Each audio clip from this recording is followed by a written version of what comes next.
ನನ್ನ ಹೆಸರು ಸೂರ್ಯ ಬಜರಂಗಿ ಅಂತ, ಅಶ್ವಮೇಧ ಚಾಲಕರ ಸೇನೆ ಅಧ್ಯಕ್ಷರು ಹಾಗೂ ಸಂಸ್ಥಾಪಕರು.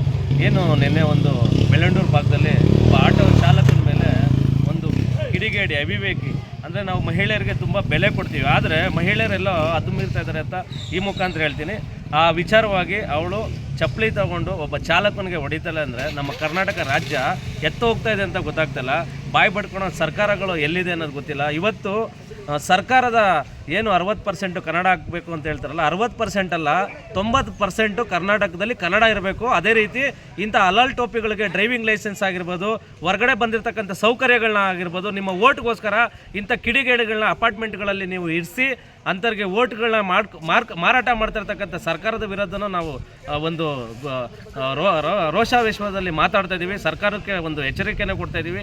ಸರ್ಕಾರ ಮಲಗಿದೆ ಎದ್ದಿದೆ ಗೊತ್ತಿಲ್ಲ. ಯಾವುದೇ ಕಾರಣಕ್ಕೂ ಸರ್ಕಾರಗಳು ಎಚ್ಚೆತ್ತುಕೊಂಡು ಕನ್ನಡಿಗರಿಗೆ ಬೆಲೆ ಕೊಡಿ. ಮೊದಲು ಕರ್ನಾಟಕದಲ್ಲಿ ಮೊನ್ನೆ ನೋಡಿದ್ರೆ ಒಂದು ಲೇಡಿ ಬ್ಯಾಂಕಲ್ಲಿ ಇರ್ತಕ್ಕಂಥ ಲೇಡಿ ಕನ್ನಡದ ಬಗ್ಗೆ ಅವಹೇಳನಕಾರಿ ಮಾತಾಡ್ತಾಳೆ. ಅದೇ ರೀತಿ ಇವಳು ಚಪ್ಪಲಿ ತಗೊಂಡು ಹೊಡಿತಾರೆ ಅಂದರೆ ಎಲ್ಲಿ ಹೋಗ್ತಾ ಇದೆ ನಮ್ಮ ಸಂಸ್ಕೃತಿ, ಸಂಪ್ರದಾಯ, ಆಚಾರ ವಿಚಾರಗಳು ಎಲ್ಲಿ ಹೋಗ್ತಾ ಇದೆ ಗೊತ್ತಾಗ್ತಿಲ್ಲ. ಆ ಕಿಡಿಗೇಡಿಗೆ ನಮ್ಮ ಕರ್ನಾಟಕದಿಂದ, ಈ ರಾಜ್ಯದಿಂದ ಬಹಿಷ್ಕಾರ ಆಗ್ತಾ ಇದೀವಿ. ಎಲ್ಲ ಚಾಲಕರು ಒಟ್ಟಾಗಿ ನಿಂತ್ಕೊಳ್ಳಿ, ಇದ್ರ ಬಗ್ಗೆ ವಿರೋಧ ಮಾಡಿ.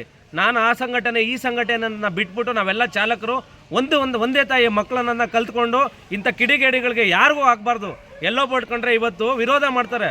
ಒಬ್ಬ ದೊಡ್ಡ ಮನುಷ್ಯ ಬಂದು ನಿಂತ್ಕೊಂಡು ಎಲ್ಲೋ ಬಲ್ಡರ್ನ ಆಟೋದನ್ನ ಕೇವಲವಾಗಿ ನೋಡ್ತಾ ಇದ್ದಾರೆ. ಇದು ಖಂಡಿತ ಜಾಸ್ತಿ ದಿನ ನಡೆಯಲ್ಲ. ನಮ್ಮಂಥ ಚಾಲಕರು, ನಮ್ಮಂಥ ಅಧ್ಯಕ್ಷರುಗಳು ಒಟ್ಟಾಗಿ ನಿಂತ್ಕೊಂಡು ನಿಮ್ಮ ಸೊಲ್ಲುಗಳನ್ನ ಅಡಗಿಸಿ ನಿಮ್ಮನ್ನೆಲ್ಲ ಗಂಟು ಮೂಟೆಯಿಂದ ಕಟ್ಟಿ ಬೆಂಗಳೂರು ರಾಜ್ಯದಿಂದ ಆಗಲಿ, ನಮ್ಮ ರಾಜ್ಯದಿಂದ ಆಗಲಿ, ನಮ್ಮ ಬೆಂಗಳೂರಿಂದ ಹೊರಗಡೆ ಓಡಿಸೋ ಕೆಲಸನ ಎಲ್ಲ ಚಾಲಕರು ಮಾಡ್ತೀವಿ ಅಂತ ಈ ಮುಖಾಂತರ ಹೇಳ್ತೀವಿ.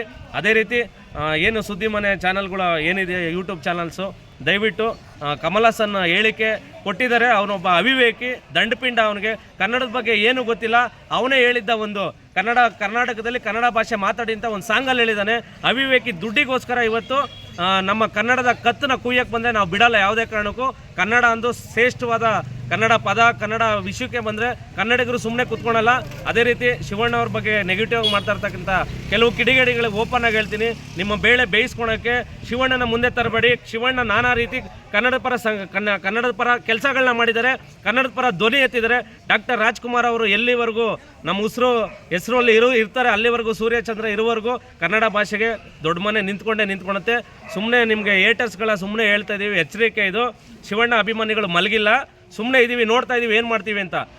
ಕನ್ನಡ ಪರ ಸಂಘಟನೆಗಳಿಗೆ ಮೊದಲಿಗೆ ಇನ್ನೊಂದು ವಿಶೇಷವಾಗಿ ಅವ್ರಿಗೆ ಗೌರವ ಕೊಡ್ತಾ, ಅವರು ಕನ್ನಡ ನಾಡು ಭಾಷೆಗೋಸ್ಕರ ತಮ್ಮ ಧನು ಮನ ಎಲ್ಲದನ್ನು ಅರ್ಪಣೆ ಮಾಡ್ತಾಯಿದ್ದಾರೆ. ಅವ್ರಿಗೆಲ್ಲ ಒಳ್ಳೇದಾಗಲಿ. ಕನ್ನಡ ಪರ ಸಂಘಟನೆ ಪರ ನಾವು ನಿಂತ್ಕೊತೀವಿ. ಕಮಲ್ ಹಾಸನ್ ಚಿತ್ರ ಯಾವುದೇ ಕಾರಣಕ್ಕೂ ನೆಕ್ಸ್ಟು ಯಾವುದೇ ಆಗಲಿ ಅವನ್ನ ಕರ್ನಾಟಕಕ್ಕೆ ಬಿಡ್ಕೋಬಾರ್ದು ಅಂತ ಈ ಮುಖಾಂತರ ಕೇಳ್ತೀವಿ. ಜೈ ಹಿಂದ್, ಜೈ ಕರ್ನಾಟಕ. ಮತ್ತು ಎಲ್ಲ ಸಂಘಟನೆ ಪರ, ಕನ್ನಡ ಪರ ಸಂಘಟನೆಗಳಿಗೆ ನಾವು ನಿಂತ್ಕೊತೀವಿ. ಆದರೆ ಶಿವಣ್ಣನ ಪರ ಅವಹೇಳನಕಾರಿ ಹೇಳ್ತಾ ಇರ್ತಕ್ಕಂಥ ಕೆಲವು ಕಿಡಿಗೇಡಿ ನನ್ನ ಮಕ್ಕಳ ನಿಮಗೆ ಮುಂದಿನ ದಿನಗಳ ಉತ್ತರ ಕೊಡ್ತೀವಿ. ನಿಮ್ಮ ಲೈಕು, ನಿಮ್ಮ ಕಮೆಂಟಿಗೋಸ್ಕರ ನನ್ನ ಮಕ್ಕಳ ಇಲ್ದಿರೋದೆಲ್ಲ ಮಾತಾಡ್ತಾ ಇದ್ದೀರಾ. ಅದ್ಯಾವುದೋ ಒಂದು ಅಶ್ವವೇದ ಅನ್ನೋದು ಒಂದು ಅವನೊಬ್ಬ ಇದ್ದಾನೆ, ಅವ್ನು ಮನು ಅನ್ನೋ ಒಬ್ಬ ಇದ್ದಾನೆ, ಚಂದನ್ ಅಂತ ಒಬ್ಬ ಇದ್ದಾನೆ. ನಿಮಗೆ ಮುಂದಿನ ದಿನಗಳಲ್ಲಿ ಉತ್ತರ ಕೊಡ್ತೀವಿ. ಕನ್ನಡಿಗರ ಪಾಲಿಗೆ ಆರಾಧ್ಯ ದೈವ ಡಾಕ್ಟರ್ ರಾಜ್ಕುಮಾರ್ ನಮಗೇನು ಕಲಿಸ್ಕೊಟ್ಟಿದ್ದಾರೆ, ಅದೇ ರೀತಿ ನಾವು ಕನ್ನಡಕ್ಕೆ ಬೆಲೆ ಕೊಡ್ತೀವಿ, ಕನ್ನಡಕ್ಕೆ ಗೌರವ ಕೊಡ್ತೀವಿ. ಶಿವಣ್ಣ ಮಹದಾಯಿ ಆಗಿರ್ಬೋದು, ಕಾವೇರಿ ಗಲಾಟೆ ಆಗಿರ್ಬೋದು, ಡಬ್ಬಿಂಗ್ ವಿಚಾರವಾಗಿ ನಿಂತ್ಕೊಂಡು ಇವತ್ತು ಕನ್ನಡ ಪಾಲಿಗೆ ಅವ್ರು ನಿಂತ್ಕೊಂಡಿರೋದಕ್ಕೆ ಕನ್ನಡಿಗರು ಪ್ರೀತಿಸ್ತಾ ಇದ್ದಾರೆ. ಯಾವ ಒಂದು 4 ಜನ ಕಿಡಿಗೇಡಿಗಳು ಹೇಳಿದ ತಕ್ಷಣ ಶಿವಣ್ಣನ ಏನು ಮಾಡ್ಕೊಳಕ್ಕಲ್ಲ. ನಮ್ಮಂಥ ಸಹಸ್ರಾರು ಶಿವಣ್ಣನ ಅಭಿಮಾನಿಗಳು ಅವ್ರ ಜೊತೆ ಇದ್ದೀವಿ, ನಿಂತ್ಕೊತೀವಿ. 6 ಕೋಟಿ ಅಲ್ಲ 7 ಕೋಟಿ ಕನ್ನಡಿಗರು ಅವ್ರ ಹಿಂದೆ ಇದ್ದಾರೆ. ಜೈ ಹಿಂದ್, ಜೈ ಕನ್ನಡ. ಮತ್ತೆ ಜೈ ಬಜರಂಗಿ. ಒಳ್ಳೆ